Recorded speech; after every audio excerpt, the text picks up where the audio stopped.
Здравствуйте, уважаемые участники, гости сегодняшние. Вот, как мы уже до этого говорили, я так понимаю, это последняя сессия, да, конференции «Жизнь в Кыргызстане», ежегодной конференции, и по счету это уже 7-я. Я очень рад видеть наших вот постоянных участников и слушателей, и организаторов. И тематика у нас достаточно интересная. Это торговля и налоги. Несмотря на то, что в этой сессии всего 2 презентации, я думаю, тема она актуальная в связи с ковидом и с теми вызовами для государства и бюджета с точки зрения внешней торговли и налогообложения. Я думаю, очень интересно будет слушать эти 2 презентации. Первая презентация будет делать Роман Могилевский. Наверное, не надо отдельно знакомить автора, поскольку его вклад не столько на данную работу, но и вообще в организации данной конференции огромный. Поэтому, Роман, наверное, я все-таки передаю вам слово без, так сказать, особого интродакшна, потому что мы все знаем ваши работы. И передаю вам слово.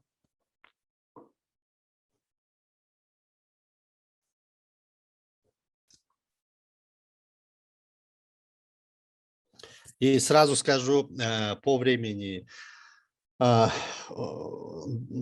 Я думаю, 20 минут для презентации, потом, если есть вопросы, можем уже на вопросы и ответы переходить. Или же есть вопросы, можете написать на чат-бокс, внизу есть такой значок, чат, и после мы можем переходить на обсуждение вопросов.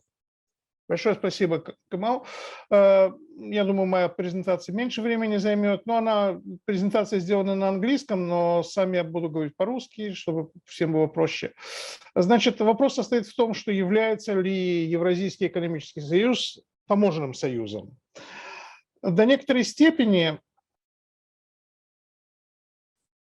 этот вопрос может показаться странным, поскольку первоначально Евразийский союз начал существовать именно как таможенный союз. Мы все прекрасно знаем, там договор был подписан первично в 2007 году, фактически начал функционировать союз 3 стран: Беларуси, Казахстана и России, начиная с 1 января 2010 года, и там поэтапно вводились различные компоненты этого союза. То есть некоторые до сих пор продолжают называть Евразийский союз таможенным союзом, хотя это по существу уже больше, чем таможенный союз.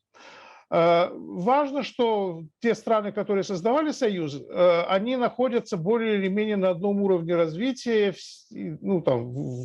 относятся к группе стран с выше средними доходами, и многие другие структурные характеристики у них являются схожими. В 2015 году он был трансформирован в экономический союз. Что это означало? Ну, во-первых, это означало, помимо тех правил, которые относятся к таможенному союзу, о чем я чуть позже скажу, туда добавились еще некоторые особенности уже больше, чем предусматривается таможенным союзом, а именно то, что принятый язык – это 4 свободы передвижения. Свобода передвижения товаров, услуг, труда и капитала. Собственно, таможенный союз более или менее предусматривает свободу передвижения товаров, но остальные 3 – это существенное было добавление. Плюс добавились 2 новых члена союза – Армения и Кыргызстан, которые существенно отличаются от стран основателей. То есть они меньше экономики по размеру, то есть гораздо меньше, скажем так. ВВП Кыргызстана, грубо, от 150 до 200 раз меньше, чем ВВП России. То есть разница нешуточная.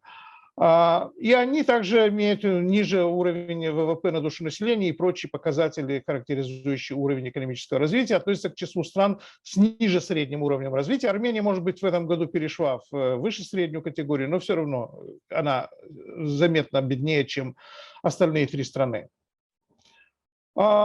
интересно, и, мне кажется, объясняет некоторые вещи, заметить также то, что создание полномасштабного Евразийского экономического союза совпало, а возможно было вызвано с важными экономическими и политическими шоками, которые в этот момент сотрясли регион. Мы знаем, что цены на нефть упали в 2014 году и оставались на очень низком уровне в 2015 году. И это был большой шок и для Российской Федерации, и для Казахстана, и через тесные экономические связи. Это был мощный шок и для Белоруссии, и для Кыргызстана, ну и, возможно, в меньшей степени для Армении. Короче, этот шок был мощнейший, скажем. Плюс мы все прекрасно знаем, что политическая ситуация в регионе к этому времени сильно осложнилась, вся эта ситуация вокруг Украины, санкции, контрсанкции, все это тоже создало совершенно другую среду. На этом фоне был создан Евразийский экономический союз. Если коротко окунуться в теорию, то вообще, в принципе, принято различать три типа экономических объединений. Зона свободной торговли – это первая, наиболее простая форма, которая предусматривает взаимное устранение импортных барьеров, ну, во всяком случае, импортных тарифов. И, может быть, там уже в зависимости от формы этой зоны свободной торговли или соглашения свободной торговли, некоторые другие барьеры также устраняются. Более глубокой формой интеграции является как раз таможенный союз, который представляет собой зону свободной торговли плюс общий внешний тариф. Ну, мы сейчас чуть позже обсудим более детально, что это означает, но в сущности, значит, это надстройка, в сущности, создающая единую таможенную территорию стран таможенного союза. То есть зон свободной торговли в мире масса, просто десятки, многие десятки. Таможенных союзов уже не так много, ну, есть несколько штук эффективно существующих, реально действующих, и еще несколько больше провозглашенных, но не вступивших в полную силу.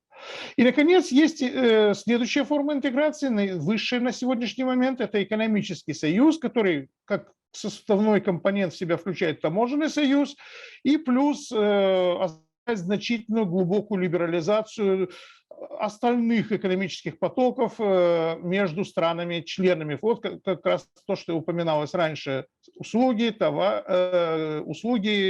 рабочая сила, капитал.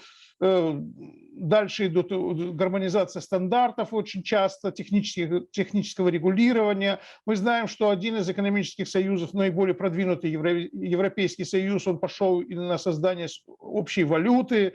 То есть уже там появляются большие различия. Но, честно говоря, кроме Европейского союза, особенно таких продвинутых экономических союзов мало. И в этом смысле Евразийский союз претендовал и продолжает претендовать на то, чтобы быть вторым по степени развития отношений таким экономическим объединением. Ну, пока не обсуждая, значит, я хочу здесь только сделать важный акцент на том, что экономический союз больше, чем таможенный союз. Таможенный союз – это только его часть. Но что означает таможенный союз в более практическом смысле?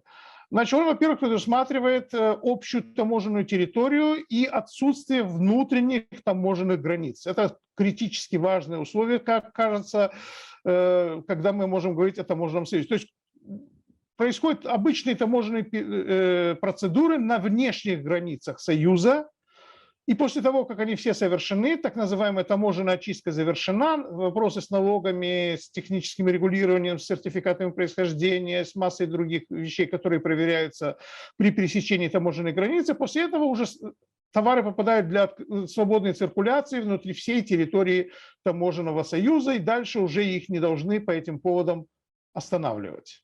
Я хочу подчеркнуть, обратить ваше внимание, что здесь сертификаты происхождения должны по теории проверяться на внешней границе только. С другой стороны, все связанные с торговлей налоги тоже должны только на этой границе взиматься. Во-вторых, для таможенного союза предполагается общее таможенное законодательство, что предполагает общий внешний тариф или общий импортный тариф, единый таможенный тариф в случае Евразийского союза терминология используется, а также правила администрирования, которые там могут быть в разных законодательных документах закреплены. В случае Евразийского союза это таможенный кодекс, общий таможенный кодекс Евразийского экономического союза. И в-третьих, я хочу отметить это, что поскольку товар ввозится в какой-то одной стране, и затем он уже может пойти в совершенно другую страну Союза, то налог взимается один раз, и после этого, поэтому надо договориться о том, как эти импортные доходы делятся между членами Союза. То есть таможенный союз предполагает такую форму как бы регуляризации доходов от вложения импорта. Именно импортных тарифов, потому что остальные налоги на импорт, такие как НДС, там другая система. С этой точки зрения, если мы посмотрим на сегодняшний Евразийский экономический союз, как он функционирует в части вот этой вот относящейся к таможенному союзу. Здесь для простоты приведена таблица. Здесь не все компоненты перечислены, которые можно придумать, касающиеся различных сторон деятельности таможенного союза, но, как мне кажется, наиболее важные. Значит, всегда все помнят и вспоминают в первую очередь единый таможенный тариф. Есть он или нет в Евразийском союзе? Да, он есть. Он просто существует, его можно найти на сайте, и он реально применяется. В частности, Кыргызстан его применяет, и также все остальные страны его применяют. Но есть очень большие изъятия из этого единого таможенного тарифа. Значит, они имеют разную природу, но оба связаны с разным порядком вступления стран во Всемирную торговую организацию, о чем я чуть-чуть позже подробнее скажу. Но суть состоит в том, что Армения и Кыргызстан вступили в ВТО раньше, чем в Евразийский союз. И, соответственно, они уже имели довольно низкие тарифы, и когда они вступали, они должны были в основном поднять свои тарифы до уровня, который существовал в таможенном союзе. В основном тарифы таможенного союза – это российские, соответствуют, точнее, точно соответствуют российским обязательствам перед ВТО. Просто была договоренность, что страны Евразийского союза принимают российские связанные тарифы. Но после этого были разрешены переходные периоды Армении и Кыргызстана на то, чтобы по наиболее чувствительным линиям некоторое время удерживать эти тарифы. Для Кыргызстана был предоставлен период 5 лет, для Армении себе выговорила 7 лет при вступлении. И вы видите, там в Кыргызстане 223 линии тарифных были, свои собственные правила предоставлены, Армении 991 линия. Потом, в прошлом, уже начиная с 1 января этого года, должны были они прекратить свое действие, и Кыргызстан должен был полностью войти в таможенный режим Евразийского союза. Однако на год был продлен. В связи с ковидом, в связи со всем на свете, Кыргызстан обратился, Евразийская комиссия и все страны-члены согласились. Так что эти изъятия на этот год были продлены. Что будет на следующий год, увидим. А у Армении еще не истекли наиболее чувствительные ограничения. Другая история с Казахстаном, который вступил в ВТО после. Сначала у него были тарифы Евразийского союза, а потом он вступил в ВТО. Большая часть переговоров в ВТО была проведена до вступления, то есть, и чтобы, короче говоря, не было возможности передоговариваться. Казахстан и так вел переговоры 20 лет. Еще он следующие 20 лет потратил бы на то, чтобы снова переговоры вести. Короче говоря, Казахстан вступил со своим тарифом, что, вообще говоря, правовая структура Евразийского союза позволяла ему сделать. И там вы видите количество тарифных линий, которые отличаются от единого таможенного тарифа ЕАЭС, превышает 3000. То есть примерно треть тарифов или даже больше, и причем по очень чувствительным линиям в Казахстане другие, чем в остальных странах Евразийского экономического союза. То есть мы уверенно сказать, что у нас есть единый таможенный тариф не только на бумаге, но в реальности, это, мне кажется, было бы преувеличением. Он есть, но он не полностью применяется. Мы знаем, что там Казахстан договорился с остальными странами о специальных правилах администрирования этих тарифов. Значит, при пересечении казахской таможенной границы, внешней границы Евразийского союза, если товар предназначен для Казахстана, применяется национальный тариф Казахстана. Если при ввозе заявляется, что товар следует там, в Кыргызстан или в Россию, или в Беларусь, то применяется таможенный тариф Евразийского союза. И там выстраиваются некоторая система отслеживания, чтобы не обманывали, короче говоря, не экономили. Как оно функционирует в реальности, очень мало информации.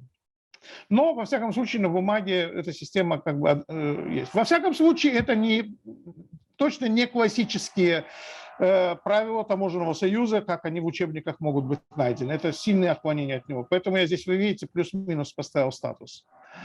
А что касается общих правил администрирования, да, они есть. Есть, как я уже раньше упомянул, таможенный кодекс Евразийского союза, принят, всеми странами ратифицирован. Хотя в реальности мы знаем, что страны до некоторой степени от него позволяют себе отклоняться, ну, а остальные типа закрывают глаза. Дальше, есть ли какое-то правило разделения доходов от взимания таможенных тарифов? Да, есть такая формула. Она там, время от времени переутверждается на уровне высших руководителей стран-членов. Есть ли внутренние таможенные границы? Они должны отсутствовать. Реально мы знаем, что они фактически присутствуют. Здесь все люди из Кыргызстана в нашей сессии все прекрасно знают, что казахская граница время от времени там закрывается для наших грузовиков, или она не закрывается, но ведутся тщательные проверки сертификатов происхождения. Я хочу подчеркнуть, что не может если это не таможенная граница, на внутренней таможенной границе не предполагается проверка сертификатов происхождения. Значит, если она производится, фактически это означает, что таможенная граница восстановлена. И реально с казахской стороны она восстановлена.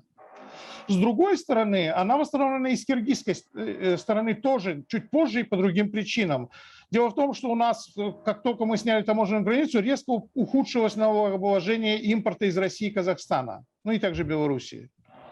Потому что там была возможность как бы уклониться от декларирования товаров и от налоговых обязательств по налогу на добавленную стоимость.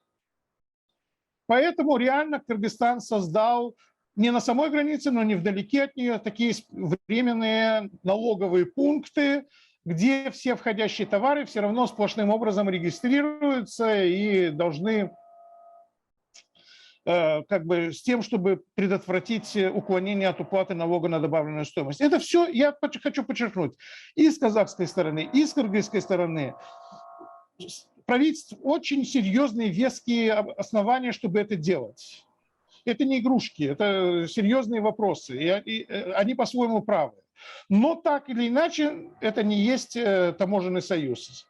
Это нарушение в данном случае это нарушение основополагающих принципов работы таможенного союза.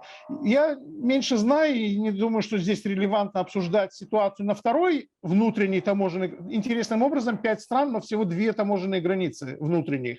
Кыргызско-казахская, нет, и 3. Казахско-российская и еще есть российско-белорусская. И на казахско-российской, и на российско-белорусской всякие приключения тоже непрерывно происходят, которые не предусматриваются в рамках идеально функционирующего таможенного союза.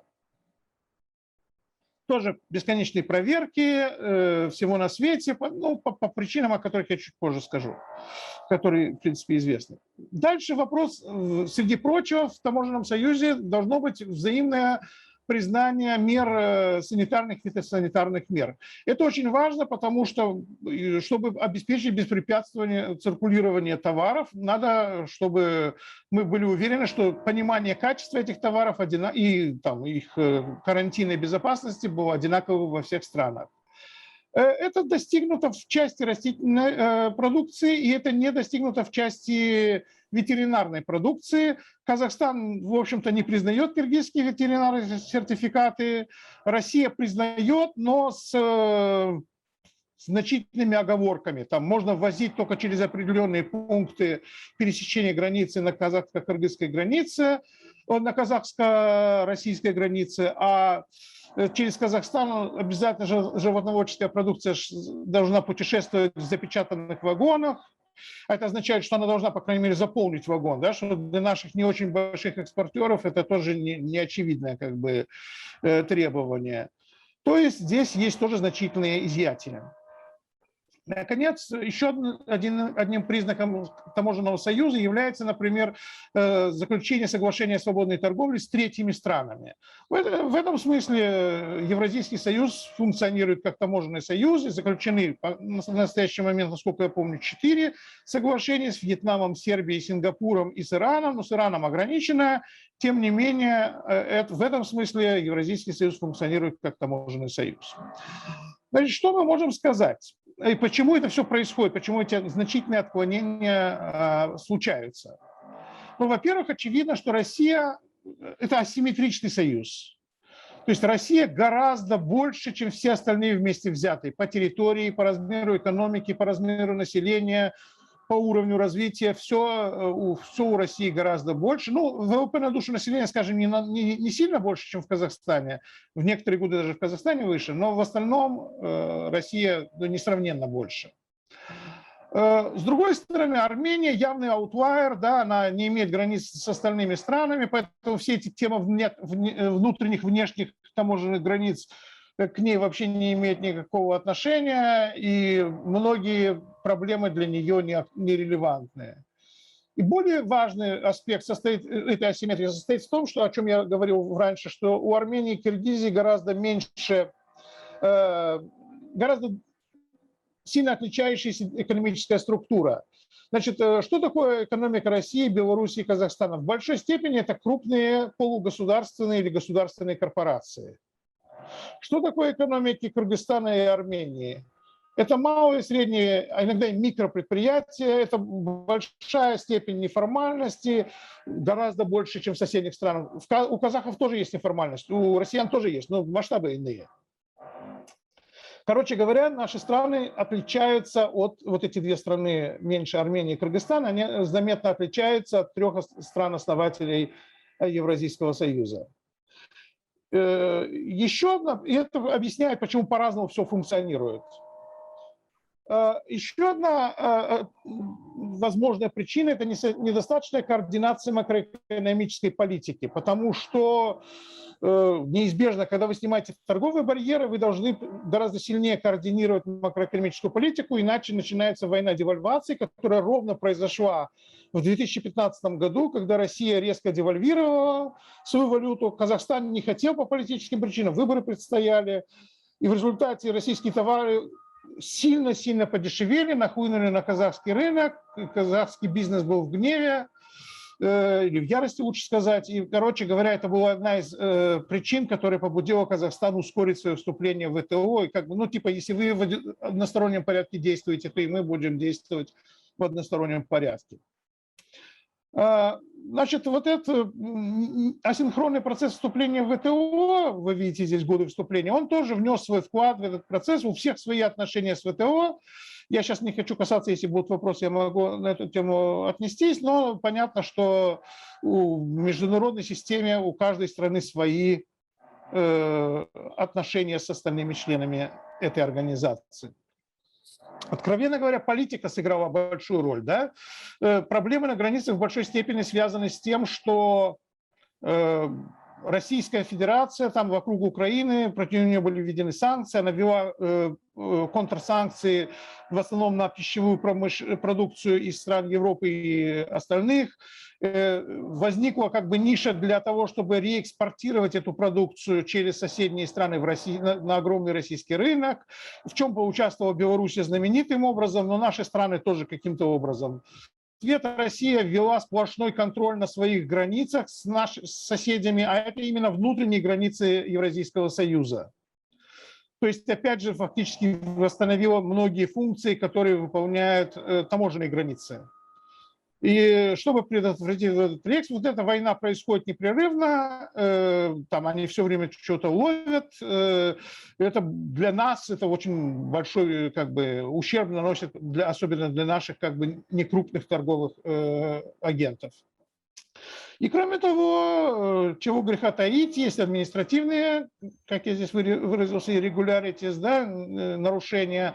Значит, мы знаем, что реэкспорт китайских товаров через Кыргызстан происходит, там, в другие страны Союза, но также и через Казахстан, мы прекрасно знаем, это же происходит. То есть там какие-то всякие сложные манипуляции производятся с таможенной документации. В результате эти товары входят дешевле, чем должно быть. И казахи, вот, например, пытаются своими контролями на границе именно это предотвратить. С большим ущербом для кыргызских деятелей, торговцев и транспортных компаний. Завершая. Значит, Евразийский таможенный союз имеет многие требуемые стороны, которые ожидаются от таможенного союза, но также много есть дырок в этом союзе. Я бы не готов признать его целиком полноценно функционирующим таможенным союзом. Он в большей степени изначально при создании отражал Российской Федерации и Белоруссии, поскольку там тарифы очень четко выстроены таким образом, чтобы защищать внутренний рынок от тех товаров, которые могут происходить из третьих стран, которые внутри России, Беларуси и позднее в Казахстане тоже производятся. Для Кыргызстана это не нужно, для Армении это не нужно, но мы вынуждены с этим смириться, то есть, потому что мы должны учитывать интересы других стран. Что для Кыргызстана?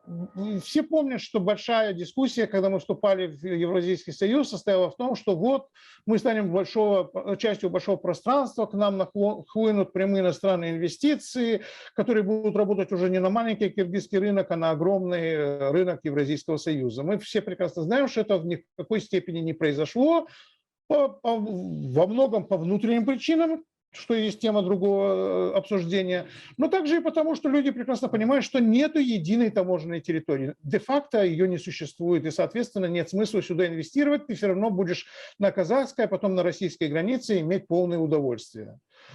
Тогда, может быть, лучше сразу в Казахстане или в России, или просто экспортировать извне. Во-вторых, для Кыргызстана довольно дорогостоящее, как в любом смысле, администрирование этих таможенных правил, в частности, даже если бы наши власти захотели предотвращать этот реэкспорт, может быть, и хотят на самом деле, но это там потребует совершенно изменения бизнес-структуры всего этого реэкспортного бизнеса, да, то есть вместо того, чтобы физические лица импортируют в сравнительно малых количествах китайские товары и потом перепродают их там своим партнерам в России или где-нибудь еще, этим должны будут заниматься крупные компании, то есть это совершенно огромный передел рынка, совершенно другими последствиями, то есть это реально, может быть, огромное количество рабочих мест будет потеряно, может быть, налоги какие-то больше будут собраны, но, во всяком случае, совершенно другая экономика, и это очень болезненно сейчас происходит.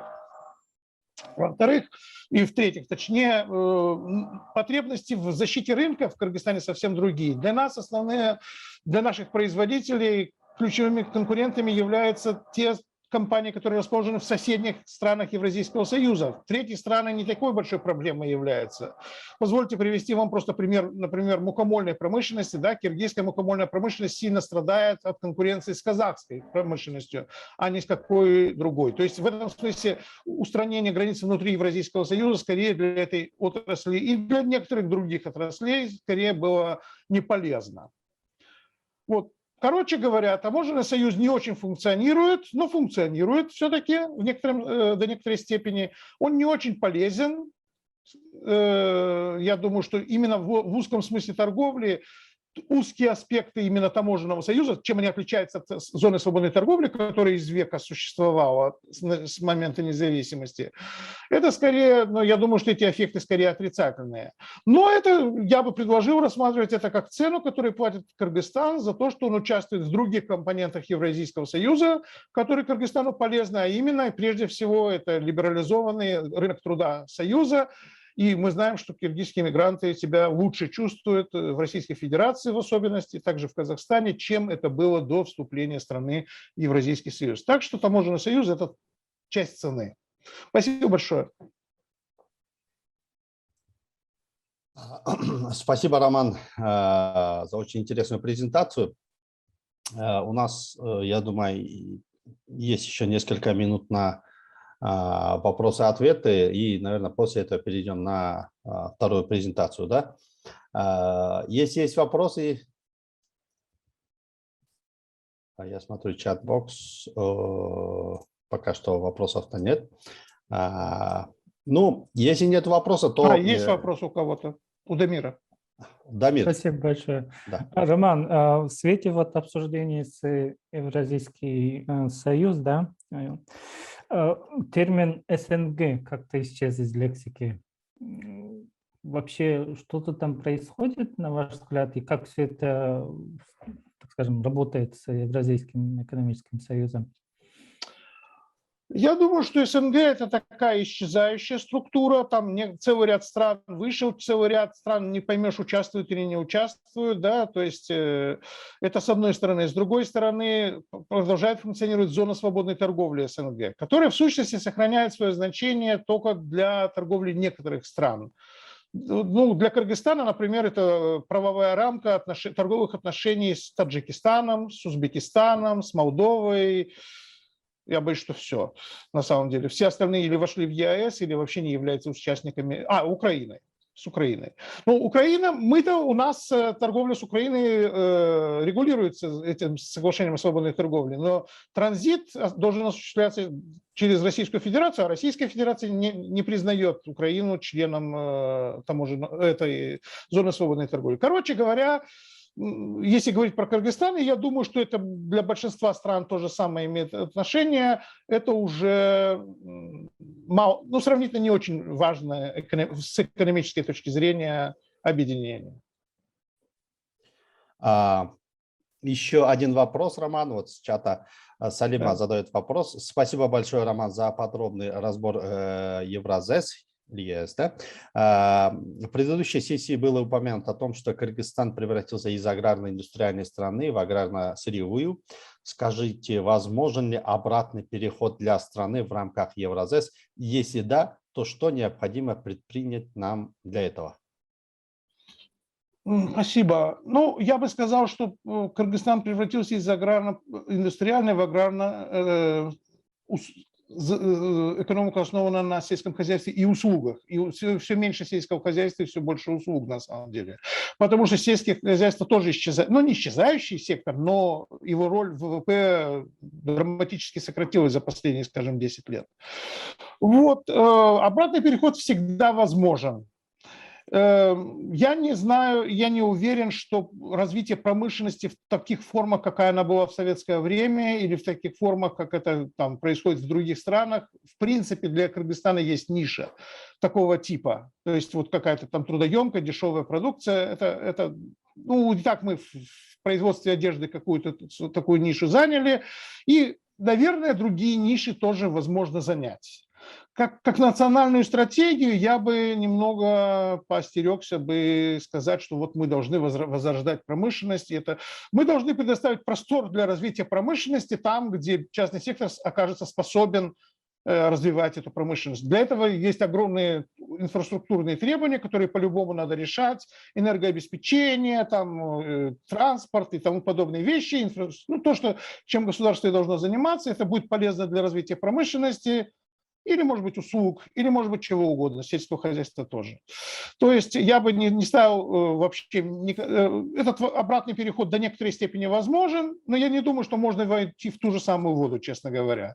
Какая структура экономики страны была до в конце советского периода, я не думаю, что ее восстановление возможно или даже желательно. Спасибо.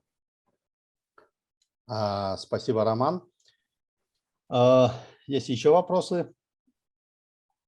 Если вопросов нет, спасибо, Роман, еще раз за очень интересное выступление. И, наверное, перейдем к следующей презентации. Разия Абдиева, преподаватель с Кыргызско-турецкого университета МАНАС. Тема выступления Tax Moral in Kyrgyzstan. в какой-то степени я тоже постарался помочь Розье, но я не знаю, насколько моя помощь она была реальная, но, Розье, я думаю, данная тематика тоже очень интересная с учетом того, что в Кыргызстане в контексте вот недавних реформирования вообще и в условиях новой конституции правительством была озвучена амбициозная цель по повышению дохода бюджета, но есть, наверное, есть такие на микроуровне факторы, как налоговая мораль или же этика, как правильно будет выразиться на русском, что в долгосрочном плане будет влиять на вообще эффективность налогового администрирования. Разия, я передаю вам слово. Выступление примерно 15 минут, я извиняюсь, или же 20 минут в рамках этого. Я не буду сильно ограничивать. И после этого перейдем на вопросы и ответы. Спасибо большое. Здравствуйте всем. Кстати, Разия, как вам удобно будет? Можете или же на русском, или на английском. Позвольте выразить благодарность организаторам и позвольте презентовать на английском, так как презентация подготовлена на английском.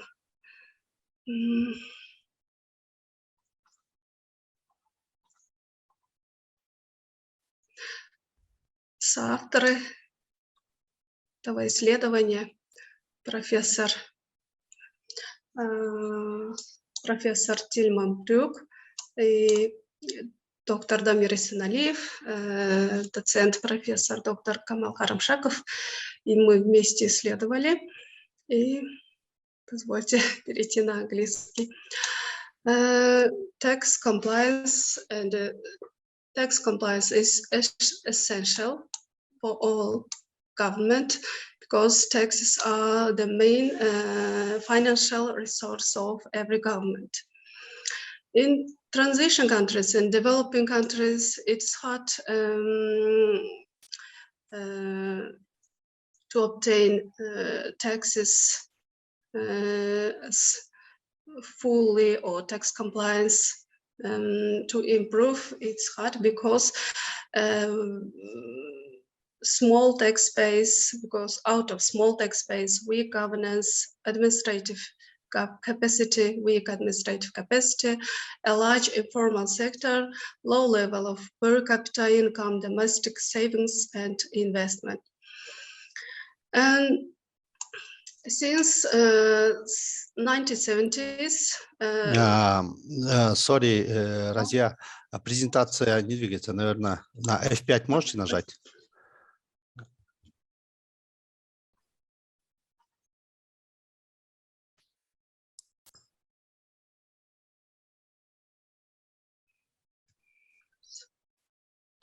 Все, можете двигать тогда по мере выступления. Да. Ага.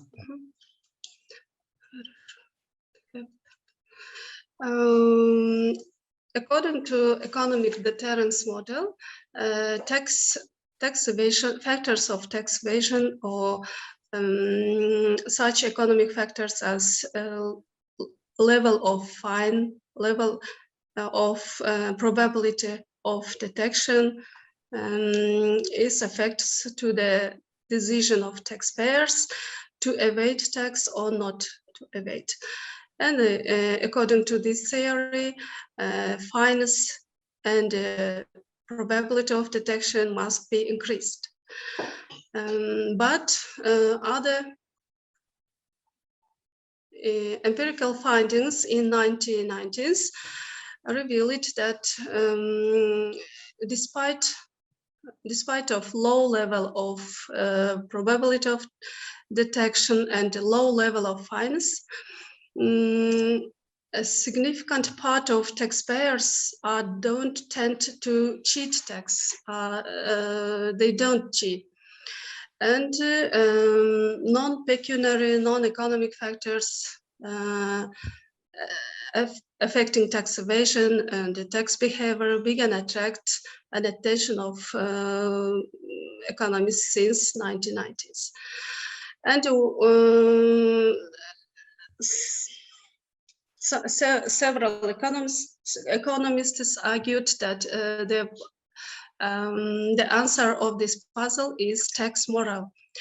Other non-pecuniary factors are called by Lutber and Singal as non-pecuniary motivations for tax compliance.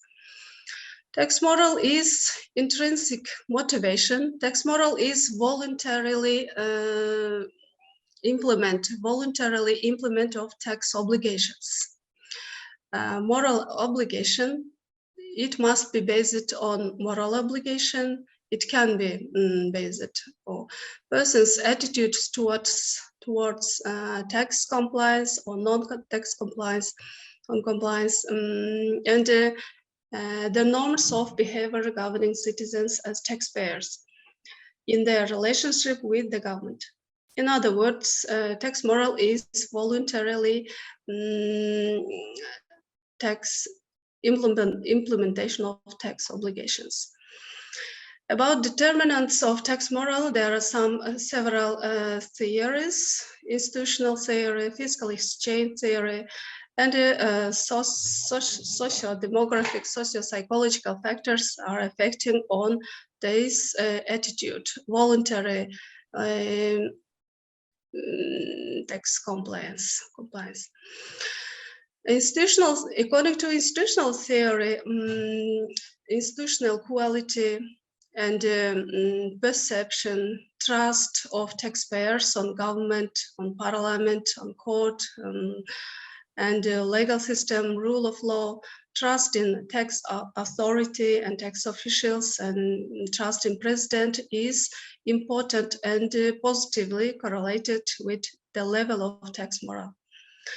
According to fiscal exchange theory, here satisfaction with public goods and service perception about their quality is important. And if taxpayers accept their taxes as a fair price for the public goods, their tax moral will be high. Socio-psychological and socio-demographic factors are revealed in many other studies. Effects based in empirical evidence made in many countries showed that women's tax moral is higher than men's. Age is positively correlated. Older people's tax moral is higher. Education in some countries positively correlated, but income in majority studies negatively correlated with tax moral. Tax moral of married people is higher, and employment people too is higher than unemployment. Unemployment and single people. And religiosity in all studies, as far as as we know, religiosity is positively correlated tax moral. And beside these determinants, national pride, social and personal norms are important factors that affect voluntary tax compliance. The aim of our study is analyzing the determinants of tax moral in Kyrgyzstan, and determinants analyzing the effect of such determinants as trust in government and direct democracy. Main hypotheses are tax moral of individuals who trust in government higher than others. Tax moral is positively correlated with the level of direct democracy. Life in Kyrgyzstan data that conducted in 2016 was used. And the model is ordered probit model was used as our dependent variable is categorical variable. To the first model was our based base model. In the second model, we included trust variables, then direct democracy, and social economic variables. Dependent variable is this question: it's fine not to pay taxes if there is no opportunity to do so. And it was changed according to the higher level of tax moral. 1 is strongly agree, and 4 is strongly disagree. Here, the level of strongly disagree people, share of who strongly disagree to this statement shows the level of tax moral in Kyrgyzstan.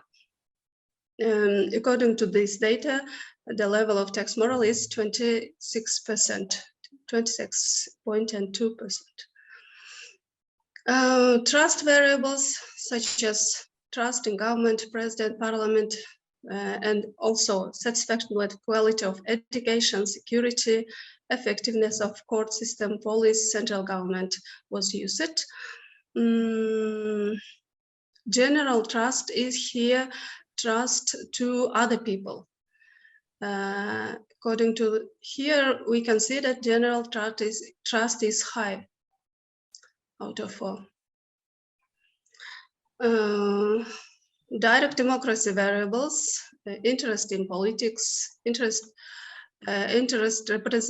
representativeness in parliament, in district, oblast, rayon, in local government, participation in elections, awareness about local government budget, treatment of local government.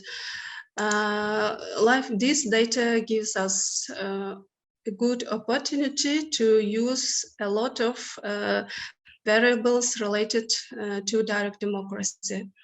And here we used experience of corruption, first suggested or asked bribe. Experience 2 is giving a bribe, who experienced to give a bribe.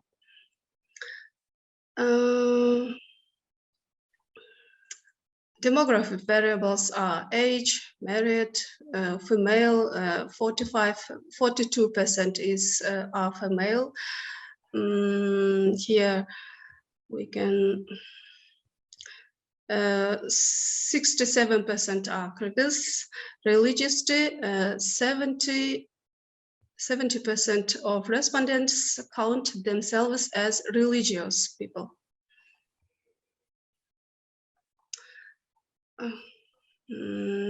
Also, national pride, importance of religion, social norm, other socioeconomic factors included here are the results.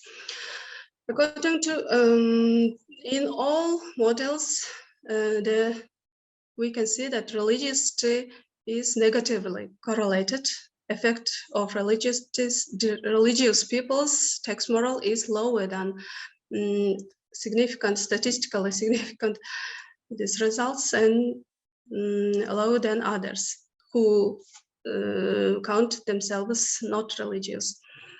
Female, in our country, we didn't obtain statistically significant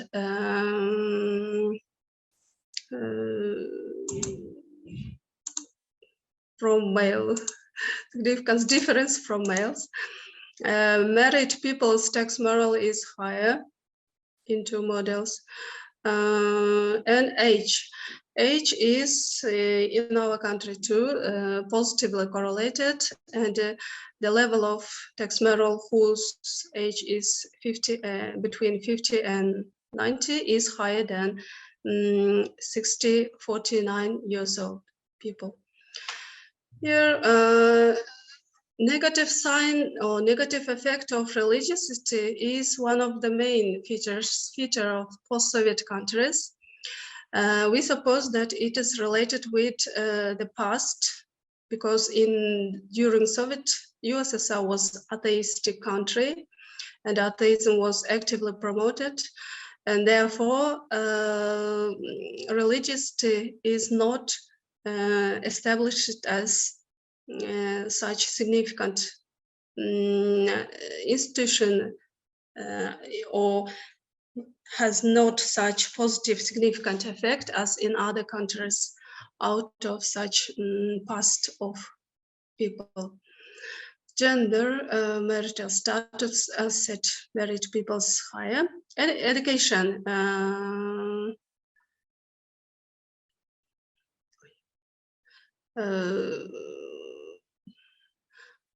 education level is who graduated at university, those tax model is higher, we can say. And another important determinant is household size. Household size is negatively correlated in all models. And as you know, household size is in our data average household size mean of this variable was 6%. The last 2 minutes. Okay. Household size, and as you know,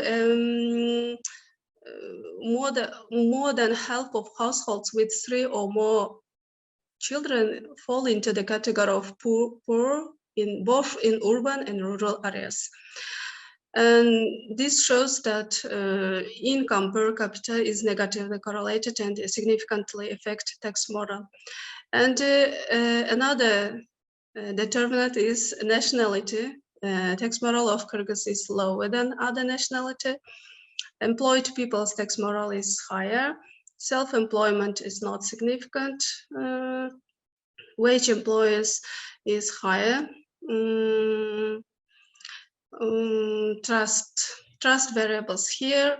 The most important institution among trust variables is trust in president.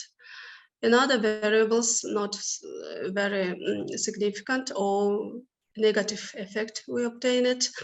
And another security satisfaction with security is increases the voluntary tax compliance. Efficiency of central government is important. General trust is very important, more important than institutions, government institutions. Risk tolerance, social norm. Social norm is third important determinant for national pride, and risk tolerance is negatively correlated. So who risk of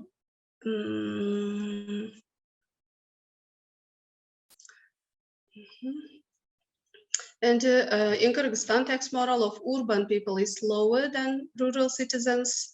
Tax model of entrepreneurs who registered their business is lower than others.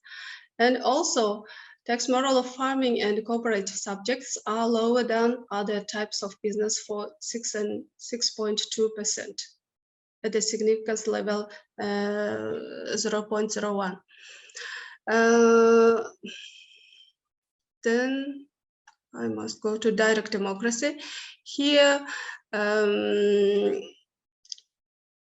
participation in elections, who attend in elections, and interest in politics is significantly positively correlated.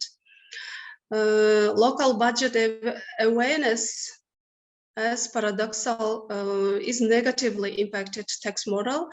For people who are more informed about the budget of local government, the level of tax model is lower than others.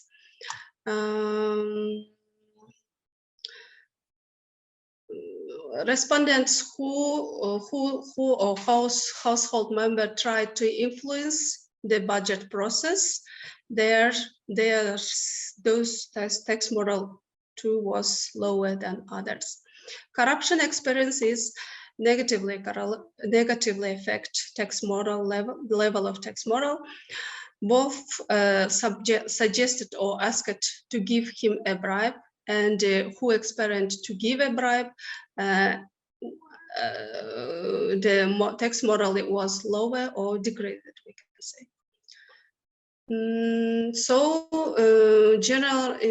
General trust, social norm, national pride, and has significant effect, positive effect on tax moral. In Kyrgyzstan, income per capita is important in increasing tax moral. Institutional quality and effectiveness of government bodies is essential for tax moral. Transparency and performance of local and government budget must be developed. Participation in elections and interest in politics significantly correlated with a positive tax attitude. Satisfaction with security is important for taxpayers. Effective combat in corruption will increase tax moral, and tax awareness and tax conscience must be increased. Thank you.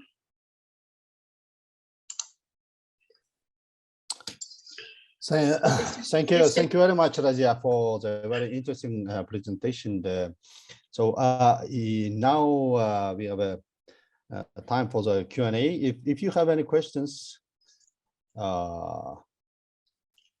вопросы можете задавать на русском. Вопрос пока по второй презентации нет, но от доктора Асель Дөлеткелдиевой вопрос к профессору Роману Могилевскому. Каким образом серые схемы оперируют на таможенных пунктах? Все тот же матраимовский кейс. Какими loopholes таможенного союза они пользуются? Как они становятся возможными? Извините за такой спекулятивный вопрос. Я политолог. Роман, это вам все-таки вопрос? Спасибо. Я боюсь, что я примерно столько же знаю, сколько и вы, о конкретных деталях этих серых схем. Мы все более-менее знаем, что они всякие существуют, но конкретные детали, я думаю, что лучше к специалистам из прокуратуры обращаться. Спасибо. Спасибо, Роман. Друзья, я, наверное, все-таки комментарий от меня, даже если я являюсь в какой-то степени соразработчиком вашего исследования, но тем не менее, мое личное мнение, я, наверное, до этого тоже в ходе подготовки данного исследования тоже говорил. Вот, в принципе, вот теория Дагласа Норто об институционализме, когда неформальные институты очень медленно меняются, чем формальные институты, поэтому тот вопрос, когда мы говорим о налоговой культуре, наверное, это тоже меняется очень медленно. И когда мы задаем вопрос, насколько вы верите в правительство или же в официальные государственные органы, ну, с учетом политического контекста в нашей стране, ну, возможно, в любом опросе есть определенная доля субъективности, и это может меняться, я думаю.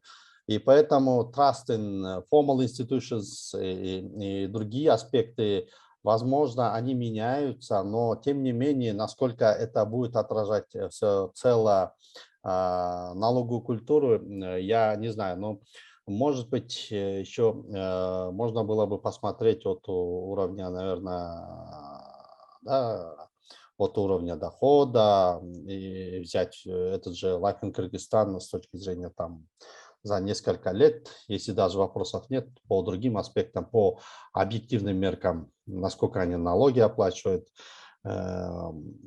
измерить. И, конечно, наверное, есть еще меняющееся мнение по уровню, не знаю, профессии. Да, те госслужащие, наверное, более ответственно подходят к этому, поскольку часто сталкиваются с этим, подоходный налог и так далее. А те люди, которые, наверное, работают по упрощенной системе налогообложения, они, наверное, более свободно или либерально к этому подходят. Что... Ну, это чисто мои комментарии, не вопросы. И у Романа вопрос. Роман. Спасибо большое. Да, спасибо большое, очень интересная работа. У меня тоже к Разие вопросы, естественно. Может быть, один вопрос, одно предложение тоже по дальнейшей работе. Что касается предложения, там, мне кажется, некоторые из этих объясняющих переменных, которые оказались значимыми, они могут быть друг с другом взаимосвязанными и в сущности отражают одно и то же. Да? Там, то есть, может быть, размер домохозяйства на самом деле это важнее всего, а размер домохозяйства это есть функция для низкий уровень дохода. Да? То есть вот это, ну, о чем только что Камал говорил на самом деле.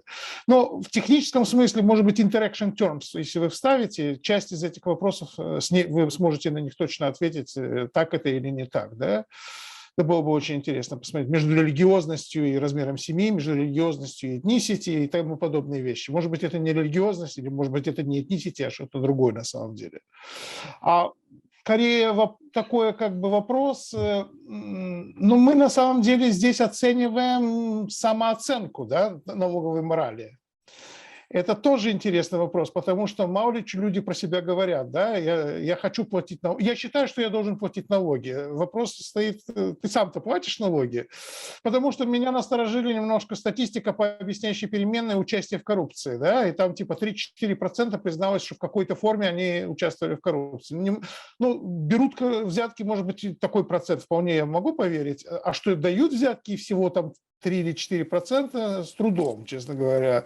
В Кыргызстане там гаишникам гораздо большее количество людей платят, или там врачам, или еще кому-нибудь. С этой точки зрения интерпретация вообще общего постановка вопроса как бы немножко требует оговорок, по крайней мере, а может быть более глубокого. Я не специалист в этой сфере. Спасибо. Да, спасибо. Как вы заметили, действительно, у нас тоже ранее такой возникал вопрос, действительно ли, есть ли между теми, кто действительно доверяет государству, и связь с налоговой моралью, с этими показателями. Для того, чтобы действительно те респонденты, которые, что можно сказать, что респонденты, которые доверяют институтам или думают, что качество услуг лучше или социальная норма или выше, это у них налоговая культура выше, чтобы сказать, нужно, чтобы осведомленность, действительно, налоговая осведомленность у нас нужно быть развита. То есть человек, который думает, отвечает, я доверяю государству, и он, когда отвечает на вопросы, что я действительно должен платить, или те, которые не платят, я категорически против этого, они должны понимать, что налоги являются основным ресурсом государства, и он, платя налоги, поддерживает свое государство. Такое сознание, налоговое сознание и налоговая осведомленность должна быть. Но, к сожалению, у нас, у жителей, у граждан, из-за того, что они жили в советское время, такого сознания не создалось. И после обретения независимости, конечно, государство не занималось этим. И до сих пор информирование является не основным, хотя является один из основных обязательств госорганов, госслужбы, но осведомленность остается очень низкой, действительно.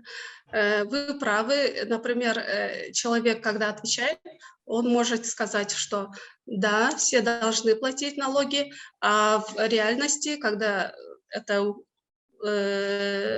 платится из кармана, это будет ощущаться по-другому, конечно. Как мы видим, когда вот эти фермеры, у них налоговая мораль ниже, и во всех моделях негативная, ниже, чем другие. Это показывает, что когда уже фактически платит налоги, он уже по-другому. Ну да, это... Для этого надо налоговая осведомленность, налоговое сознание нужно поднимать, чтобы связь была сильная и действительно мы могли сказать. Спасибо за предложение. Спасибо, Разия. Комментарий от Асель Дулеткельдиевой. Наверное, осведомленности мало. Если правительство не выглядит легитимно в глазах граждан, то информированность не поможет. Это комментарий. Я так вижу, вопросов нет. Если вопросов нет, но мы, наверное, поблагодарим наших презентаторов, докладчиков данной сессии. Спасибо вам, Роман, и спасибо, Разия. И пару слов заключительных Дамиру Сеналиеву. Дамир, пожалуйста. Спасибо, Камалбек, спасибо спикерам и участникам. Я хотел две вещи сказать. Одна про даты следующей конференции и еще попросить вас сделать оценку. Первое, мы предварительно уже договорились, по крайней мере, начали разговаривать, что следующая конференция, надеемся, будет в Бишкеке уже в физическом формате, где мы можем уже более такие реальные обсуждения и встречи делать. Понятно, что онлайн-жизнь, она всем поднадоела, и мы видим по статистике посещаемости, что в этот раз людей намного меньше. И надеемся, что пандемия, ситуация нам позволит в следующем году все-таки провести, как обычно, в Бишкеке. Второй момент, если вы можете кликнуть на этот линк, который я в чат скинул, дать нам оценку, чтобы, по крайней мере, мы имели панельную оценку, как мы проводим конференции каждый год, поскольку мы более-менее каждый год собираем ваши отклики, и ваш фидбэк был бы очень полезен нам посмотреть, как кривая наша идет, да? Это, в общем, все, что я хотел сказать. Роман, может, у вас есть что-то от организаторов? Да, наверное, нет. Я просто хочу поблагодарить всех участников. Несмотря ни на что, мне кажется, полноценные, интересные, содержательные дискуссии состоялись, и всем авторам большая польза от этого произошла. Огромное спасибо всем участникам. Спасибо большое. Камалбек, back to you. Спасибо, Дамир, спасибо, Роман. Ну и от своего имени тоже хочу выразить благодарность организаторам за приглашение. Это очень хорошая площадка и очень хорошая традиция сложилась, что вокруг экономики и другие тематики каждый год мы обсуждаем. И я надеюсь, что в следующем году мы уже будем общаться не онлайн, а все-таки in person. И спасибо огромное всем участникам сегодняшней сессии за ваше уделенное время. Всем здоровья, не болеть и творческих успехов всем.